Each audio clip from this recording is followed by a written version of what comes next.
Hey, do what you do. I gotta keep it real. Please do. And I drink tea, lemon and honey, and I just have people around me that bring great energy to my sessions. And then I just kind of vibe out. Normally, I know what I'm going to record before I go to the studio. I know what beat I'm going to do. Mm-hmm. And I normally don't write, like, down on paper. I just kind of freestyle stuff, freestyle melodies, and then I just stick with the stuff I like while I'm just sitting in there. I'm just doing the whole thing. I do the backgrounds and everything myself. So come on. Yeah. So really, it's the people that brings the energy. That's good. Energy brings it out. And you freestyle. I've heard of freestyle rapping, but like freestyle basically singing. Like okay. Yeah, but it's different in the studio versus like just doing it like here because I can play around with melodies and play around with my words and see how it rearrange stuff if I hear it back, you know. So rappers, they're better than me because they can just on the spot, you know. You didn't say they're better than you. They just probably have more experience than you. They ain't better. I can't freestyle at all. You know, I got bars, but freestyling my thing. Right. But I can give you some bars now. Just give me a moment. Oh, come on. You know that's about to be her next mixtape. Y'all get ready, like. Right. For the love of bars. Cardi B. Come on now. I love me some Cardi B. So. Yeah, you know, that's sis is always winning. I love Cardi B. Yes. Okay, so I know we vibing out in the studio. So how long did this process take for you to record this whole album? I did in 3 months what most artists take about a year and a half to 2 years to do. A lot of people were telling me that I wasn't going to be, when I set the date, Valentine's Day, which was actually Natira's idea. Yeah. I'm a marketing genius, if you don't know. I'm a marketing genius. A lot of good ideas. No. But yeah, they were like, you know, this is unrealistic. And I'm like, no, because whatever I want to happen, I can do it. Come on. And I spent my own money. I invested my own money. My producer and I got together, came up with all the ideas, and just got it done because this is something that I wanted. This girl has been working all night long for months. Like how long was it? Yeah, since like the end of October. Yeah. The beginning of November is when I really got into it. Yeah, late nights, I know 6 o'clock in the morning. You've been working and it came out great. Thank you so much. It's a beautiful project. Yes. I call her Nate. That's my cousin, guys, for real. Yeah, and it's a family dynamic. It's not just like they friends and they just happen to make up a West Gang situation. Like no, they're blood, they're relatives. Our mothers are sisters. Type thing. Real family. We live 6 minutes from each other. Okay. So pull up on me. Cousins around the corner, you know what I'm saying? And you know, and our motto this year is, you know, we definitely stay ready so we don't have to get ready. For sure, and I'm pulling up. Yeah, and you know, and I actually low key stay like 12 or 15 from, you know, Natira, so if it's really that serious, I can grab, you know, Martell and it'll be, you know, ride out. It'll be a gang situation, and you know, I don't think y'all really want that.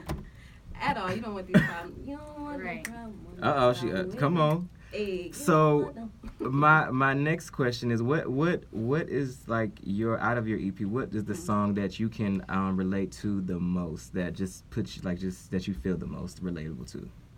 I would say Black Street. Oh, you know, that's my, because that's the first one I heard. So that's you know, I've been banging that like I made Martell listen on the way here. You can tell by the first line in Black Street. You meant was not playing. You meant it. And then I was really. This time I wasn't afraid because I used to be afraid to say certain things because I was worried about. You gotta express yourself. But I'm like, I just have to be me and say my truth because I know that it's not only me. You know what somebody else is gonna feel you. I realize that. Like doing stuff and putting stuff out there, you can't let the fear of not knowing hold you back because you don't know. You don't know if somebody's gonna like it. You don't know if the public is gonna like it or dislike it. But either way, at least it's out there. You know, to harshly say for them to judge it, however they are gonna judge it. But at least it's you know I say publicity, good or bad, is at least they talking about you. Yeah. Right, exactly. So. And honestly, when I make music, it's really because I love it and I make music for me. Like, a lot of people were telling me that R&B was dead and like I should go pop and whatever. And I'm like, you know what?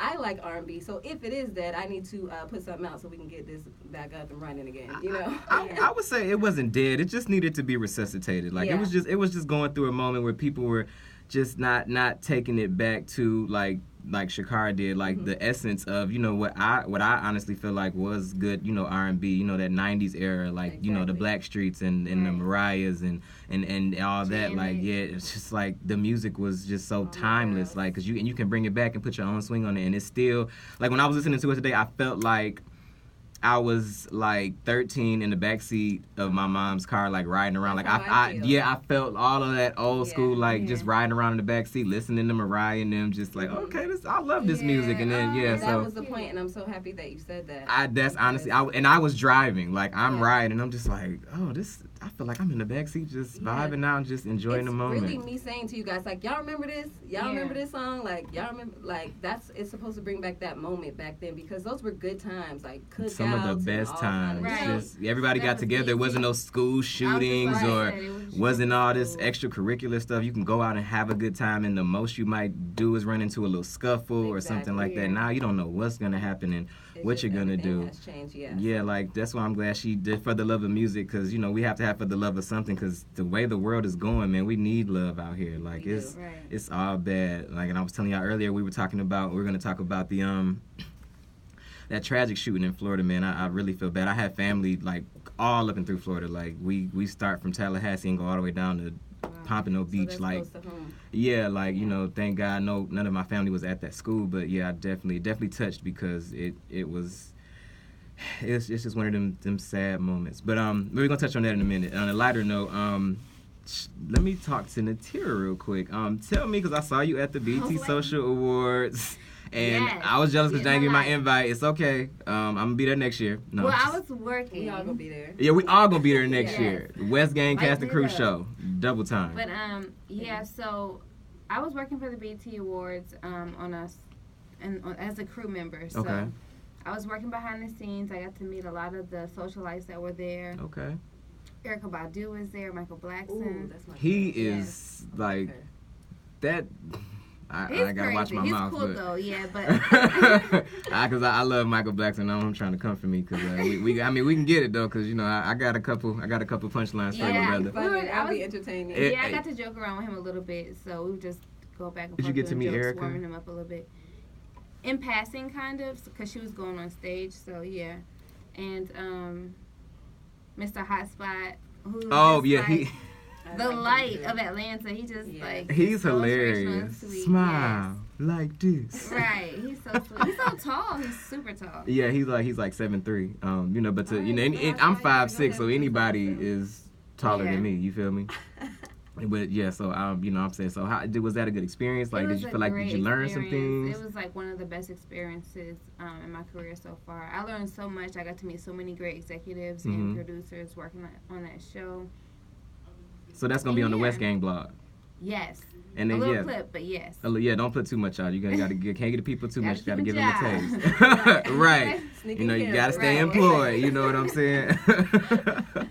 But yeah, and I met you working in film. Yes, so yes. That's how we met. Our backstory, we were on set, and we were like the food channel. Like, we were literally sitting there like eating stuff and critiquing. I mean, and it's snacks at this point, but we were critiquing it like a mug. And we found out, you know, we were like one and the same. That's my twin. So much in common. Yeah, we go out a lot, and so.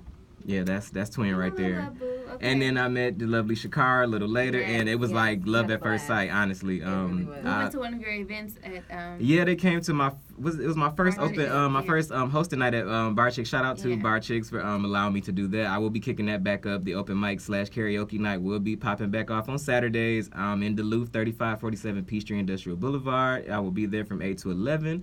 We do non-judgmental karaoke and open mics. And it is non-judgmental. Because me and Shakara were up there lit. Yes, we will definitely pull up again. Because I had a good time. Yeah, and I'm put that back up. So yeah, we're gonna start that back up really soon, guys. You are listening to WTTRadio. This is the Cast and Crew Show. This is the West Gang, and we are just getting started. When we come back, we will let y'all hear what songs we picked for y'all to listen to off this wonderful EP. I cannot wait for y'all to hear this. Like, I'm telling you, it's dopeness on the album. Like, legit. So we will be right back. It's your boy DJ Funny Man, and we are listening to the Cast and Crew Show. Cast and Crew Show. Still didn't get the song? No. Martell did, but I'm about to.